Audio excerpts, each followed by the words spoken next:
Auto check tayo mga kaibigan. So 52014. Yan. So ito na po yung takbo ni Beat, no? Okay, so overnight ng araw tayo na nag-drain ng langis niya. So pinaka drain plug niya, no? So ayan, so pwede natin po siyang lagyan ng bagong langis. Syempre po, ito yung ating ilalagay na langis dito, which is the Havolin Supermatic 40, no?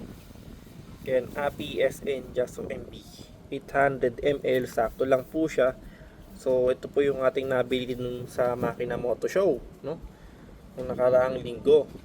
Pero ang gamit po natin dito before is yung Shell na nabili sa Shopee.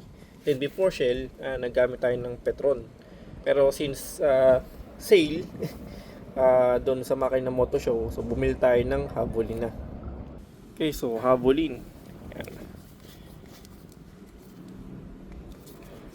Oh, makikita.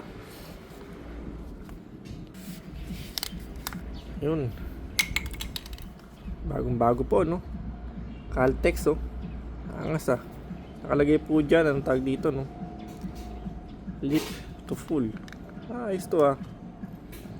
Uy, solid, ah. Wow. Ayos, ano? Usually, bubutasin mo pa to, eh, no? Meron siyang, ano, no? Meron siyang parang sarili niyang pangbukas. Oh, mali. At least, malinis po na matatanggal, oh. Ayos, ah. Ang ganda ng, ano, ng buli, no? Iba, Caltex, no? Solid to, ah. Ayun. So, lagyan na nga po natin siya, no? Uy. Pulang-pula tayo dyan, ah. Ayan po, mga kaibigan. Using Havolin sa Honda Beat FI Supermatic 40. Ayan.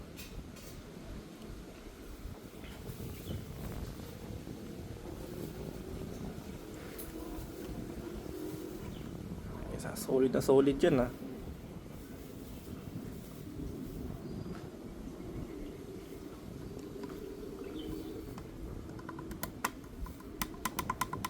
Okay, for daily use po, since pang dito lang sa barangay natin to, no?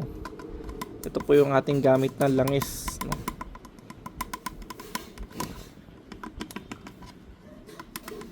Okay, solid, ano? Ang ganda talaga ng, ano, no, ng Havolin, ano? Okay, no?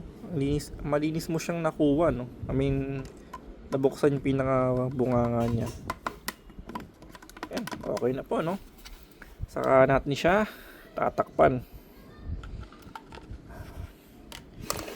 Yung ating ito.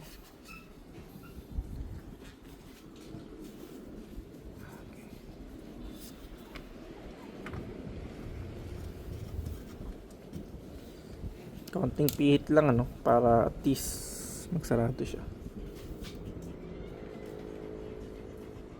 Yun, okay na yun. So again, this is the Havolin Supermatic 40, no? Nakalagay yun, improve engine cleanliness. Pag Caltex, one of the best.